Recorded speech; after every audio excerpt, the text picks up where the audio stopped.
Yes, good morning at ano pa yung buhok ko. Nagbe-breakfast ako at Tito Sen, ang dami mo na naman na pinalabas na yung mga bayaran mo na sa mga vloggers, Tito Sen. Gusto mo talaga ng Tito Sen, gusto mo talagang laglagan?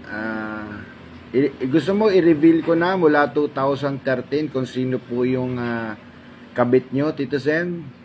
Okay ba sa iyo yun, Tito Sen? Gusto mo sabihin ko na kung sino yung kabit mo mula 2013 na pinalakad mo sa akin?